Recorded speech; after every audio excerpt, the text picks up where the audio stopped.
ийм сэдв байгаа. Тэгэхээр таад маань заваараа сонсчихгүй тий.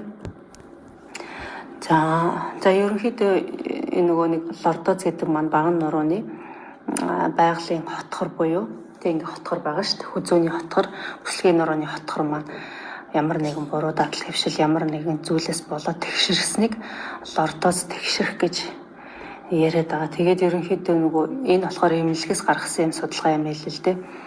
Эмнэлэгт хандаж үзүүлж байгаа нийт одоо хүмүүсийн 50-аас эрентгийн зураг авахулж байгаа нийт хүмүүсийн 50-60% нь лордоз тэгшэрсэн гэсэн ийм онцтой байдгийн байна.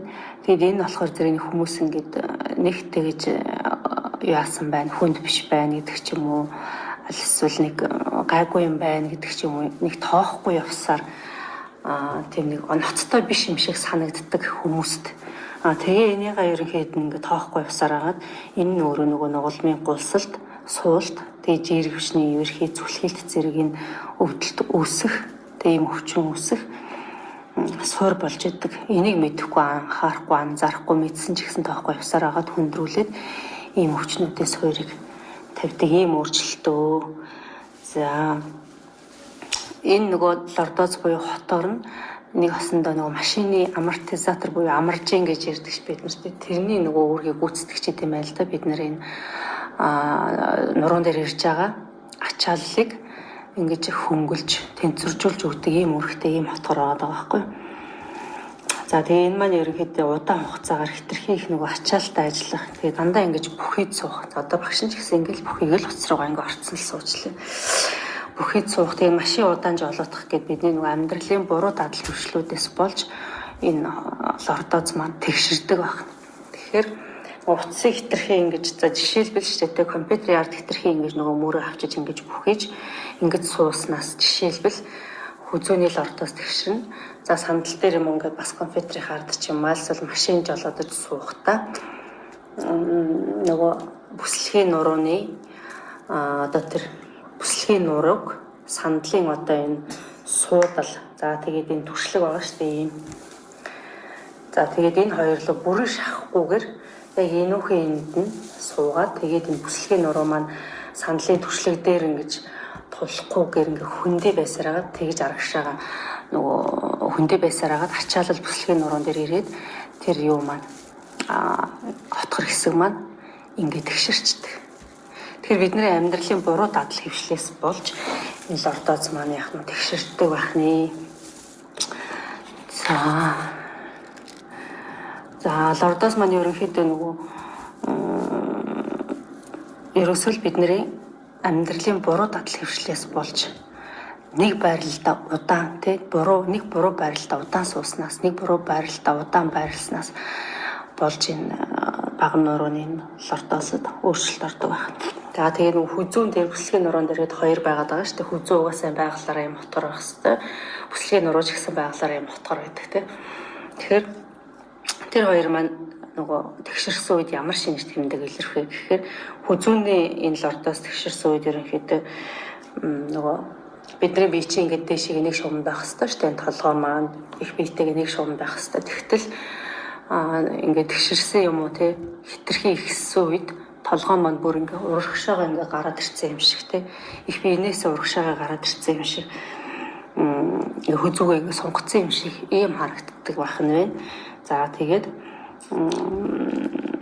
одоо хүзүүнийхээ нугалмууд дээр ингээд бариад ингээд тэмтрээд үцгэр жоохон эмзэглэлтэй нэг өвчтэй юм шиг те ийм шинж тэмдэг бас илэрдэг байх нь. За хүзүүний хэсгээр ингээд бүхийг тонгоох, гэдэх, хазах, ингээд эргүүлэхдээ ямар нэгэн хөдөлгөөн хийхэд хөдлөө ингээд хязгаарлагдсан юм шиг мэдрэмж, хязгаарлагдсан юм шиг мэдрэмж төрөөд тодорхой хэмжээний өвдөлт өгчээвэл энэ маань тэгшсэн гэсэн үг. За тэгээ хүзүүгээ бас ингээд дээшээс хунгах, ингээд эргүүлэх хөдөлгөөн хийхэд бас хязгаарлагдчихвэл энэ хүзүүний лордоз буюу хүзүүний хотгор маань бас яасан байх.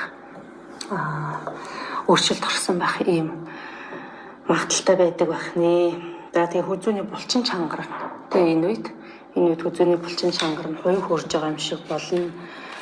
За гар бадарч өвдөн тэгээд амархан нөгөө ядарч цуцах. Тэгээ хүзүү орчмын арсны бас энэ мэдрэмтгий чанар нь бас өөрчлөгдөх Ингээд мэдрэх хэрхэд ингээд мэдрэмх юм шиг. Ийм тэгээд толгой ирэх хүзүү гоёод нэг гэж ярьдаг штэ. Иймэрхүү ингээд шинж тэмдгүүд илэрдэг бахны. За бүслэгийн хэвийн хотгор буюу бүслэгийн нөгөө энэ лордоз нь ингээд хотоож идэх лордоз маань ингээд тэгшэрсэн ийм үед яах вэ гэхээр ямар шинж тэмдэг илэрдэг вэ гэхээр бүслэгийн орчин байнга нөгөө хөшиж чилж өвдөн. Тэгээ удаан суух, хэвтэх, зогсох тэ энэ үед нөгөө өвдөлт маань яг энэ чилж ингэж өвдөн. Энэ бол яг багшийн нөгөө анх нуруу өвдөж явах үе шинж тэмдэг. Хэвээ хэвтэж байсан ч ингээд сонь чуршууд чилээд ингээд өвдөд идэх. За дандаа юм нэг тийм чилсэн юм шиг маягтай өвддөг.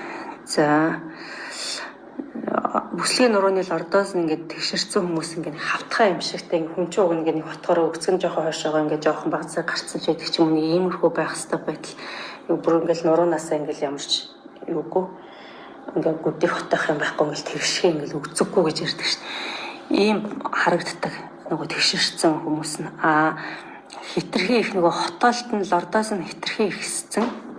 Бүр хитрхи ингээд ихссэн хүмүүс бол ингээд оцгор бүстэй юм шиг те. Ийм болцсон мэт. Тэгээ хүмүүс нөгөө хитрхи ингээд оцоогоод ийм ондгор мондор болцсныгаа гоё өгцөгтэй мөгцөгтэй энэ төр гэж андуурдаг ийм хүмүүс бас зөндөө байдаг. Тэр нь эсрэгээрээ нөгөө хотоолт нь хитрхи ихснээс болоод яг тийм хойшоогоо ингэж оцгор бүстэй юм шиг болж харагддаг. Ийм зүйл байна. За хөдөлгөөний баримжаа хаяа ингээ алдагддаг. За тэгээ бүслэгийн хэсгээрээ бүхий хотоох, гидэх хөдөлгөөн хийхэд бас хязгаарлагдах, өвдөлт мэдрэгдэх. За тэгээд хөдөлгөөнгүй ингээ хөвтөөд суугаад ингээ зогсож исэн ч гэсэн нуруу ингээ амархан чилж хөшөж өвддөг. За нурууны нөгөө лордоз нь ингээ хүзүү бүслэгийн хэвийн лордоз нь арилсан үед нурууны булчингийн ачаал ихснээс шалтгаалаад зүрх уушиг ходод гэдсний үйл ажиллагаа алдагдах шинж тэмдгүүд ингэж илэрдэг байна. Тэгэхээр ийм та хэд маань ихэнх нь бас онцлуулсан хүмүүс байдаг байгаах. Хэрэг ингэж онцлуулаагүй байдаг бол онцлуулаад өөрийнхөө ямар юутай зөвөртэй байгааг онцлуулах нь зүйтэй шүү.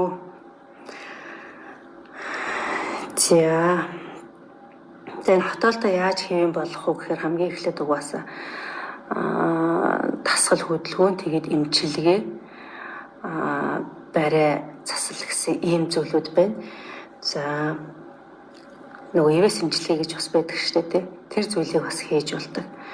За барай бомб татлага нөгөө зүү эмчилгээ гэдэг уламжлалт энэ эмчилгээнүүдийг бас хийлгэж болно. Гэхдээ нөгөө цогцоор нь ингээд юутай курс гэж ярьдаг шүү дээ. Тийм байдлаар хийн. Тэгээ ганцхан эмчилгээгээр бас энэ чинь өөр ингээд засарчдаг юм биш. Заавал тасгал хөдөлгөөнөө өдөр тутамдаа хийж ингэж нөгөө эмчилгээтэй хоршуулснаар энэ маань хурдуурдуунд хүрнэ. Тэгээ дандаа нөгөө лордозоо буцаагаад хотгоор тэгшэрсэн лордозыг буцаагаад хотгор болох гэж нэгэд дандаа ийм үнэтэй эмчилгээ хийлгээд ах бид нар боломжгүй шүү дээ. Тэгээ хамгийн сайн зүйл бол өөртөө тохирсон хөнгөн тасгал хөдөлгөөнийг заавал тогтмол хийх. Ийм юутай залттай байдгаа. За хөдөлгөөн засалч инженер гэж байдаг те. Тэгээ хөдөлгөөн засал гэж байдаг шүү дээ. Тэрийг бас хийж болно. Яг өөртөө тохирсон мэрэгжлийн эмчийн удирдлага заавар хийж болно. Тэгээд ивэс эмчилгээ гэж байдаг. Тэгээ энийг бас яг мэрэгжлийн эмчийн удирдлага заавар хийлгэж болно. Тэгээд тасгал хөдөлгөөнийг бас мэрэгжлийн багшийн заавар анхааруулах зүйлийг сайн нөгөө анхаарч судлаад тэгээд яг өөртөө тохирсон тасгал хөдөлгөөнийг хийнэ. За бүслийн нурууны хотгор буюу энэ лордоос тэгшэрсэн байгаа үед энэ маань өөр юм хотгор байх ёстой шүү дээ. Тэгээ бид нарийнх бол ийм болчиход байна гэдэг байгаа шүү дээ. Тэгшин болчиход байна. Тэгтэл энийг буцаагаад хотгор болгохын тулд бүгдээрээ ерөнхийдөө дандаа урагшаа тонгох байрлалуудыг урагшаа тонгох байрлалаас яах нь татгалзах хэрэгтэй. Тэгэхдээ татгалзна гэдэг ерөөс огт хийхгүй байх гэсэн үг биш шүү дээ, тэ. Тодорхой хэмжээгээр угаасаа ингэ тасгалууд чинь хойшоо гэдэг урагшаа тонгох гэдэг хөдөлгөөнүүд байгаа. Гэхдээ далаацын арай багч байдаг юм уу, тэ. дотоо хөдөлгөөнийг 3 хийсэн бол тонгоохоо 1 хийдэг ч юм уу, яг иймэрхүү зарчмаар хийн. Огт тонгоох хөдөлгөөнийг хийхгүй байна гэж байхгүй. Ингэж хийн. За ийм хатгар болгохын тулд бүгдээрээ лордоос тэгшэрс үед гидих байрлалуудыг бас түлхүү сайн хийж өгнө гэсэн үг. Йогийн дасгал хөдөлгөөнийхөө гидих байрлалуудыг түлхүү хийж өгнө. Тэгээд мушгих, тонгоох, зогсоо тэнцвэрийн байрлалуудыг хийнэ гэсэн үг. Йог. За тэгээд дараачих нь амьдралынхаа буруу дадал хэвшлийг заавал засаж өөрчилж сайжруулнаа. Тэгэхгүйгээр зүгээр нэг дасгал хөдөлгөөн хийгээл зөв нэг эмчилгээ хийлгүүлээд бүгдээрээ дэрнэ гэж байхгүй шүү дээ. 1000 дасгал хийгээд 1000 хөдөлгөөн хийгээл нөгөө л ингээд суудаг компьютерийн ард ингээд суух юм бол бид нар энэ төр хийж байгаа дасгал хийж байгаа эмчилгээ үр дүнгээ өгөхгүй. Тийм учраас амьдралын тэр буруу дадал хөвшлээ засаад компьютерийн ард суухдаа их цээрээ суудах юм те. Компьютерийн ширээний ард яаж зөв суух хэвээр тэр юугаар зарчмаар зөв суунаа л гэсэн үг. Тэгээд багшин төрөвчийн хичээл дээр ч ихсэн хэлсэн. Нуруу өвдөөд ийм нурууны асуудалтай ийм маш их асуудалтай хүмүүс байгаа шүү дээ. Тэгэхээр тэгсэн хэрнээ нөгөө суудлын олон цагийн суудлын ажил хийдэг хүмүүс маань 30 минут тутам босч бага хэмжээний нуруугаа бие хөдлөх ийм дасгалуудыг бүр хийнэ гэж байгаа шүү дээ. Тэгэхээр энийг бол зайлшгүй хийнэ. Бид нар өдөржин сууснаас болвол бидний нуруу өвдөж байгаа зүгээр жишээлбэл удаан суудаг ажил хийдэг хүмүүсийнх. За тэгэхээр амьдралын буруу дадал хөвшлээ буруу байгаад байгаа тэр буруу зуршлуудаа заснаа гэсэн үг. Тэгээд дасгал хөдөлгөөнөө хийгээд зөв тохирсон эмчилгээгээ хийчих юм бол яг энэ лордоз бол буцаагаад нөгөө хотоогоод энэ байгалийн бүтцтэй орох боломжтой. Тэгэхдээ 4 зэрэг гэж байгаа. Лордоос тэгшэрсэн 1-р зэрэг, 2-р зэрэг, 3-4 гэдэг 4 зэрэгтэй. 1-2-р зэрэг бол асуудалгүй засардаг. Тэгээ тийм амар хүнд болохоос өмнө бүгдээр амьдралын буруу дадал хөвшлөө өөрчлөн дасгал хөдөлгөөнөө хийнэ гэсэн үг шүү. За ерөнхийдөө тавчхандаа гэвэл юм байна. Иймэрхүү шинж тэмдгүүд илэрдэг байх нь байна. Тэгээд эмчилгээ дасгал хөдөлгөөнөөр энийг засаж болно. За тэгээд урьдчилан сэргийлж болно. Урьдчилан сэргийлэхийн тулд заавал дасгал хөдөлгөөнөө хийнэ гэсэн үг.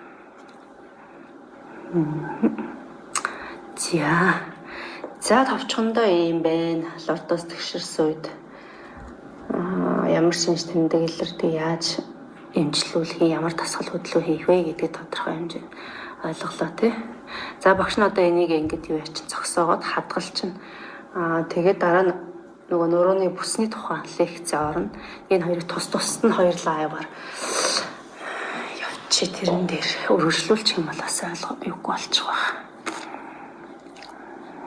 Ойлгомжгүй болчих واخ. Тэгэхээр энийг салгаж агаад тэгээд дахиад ороод ирээ.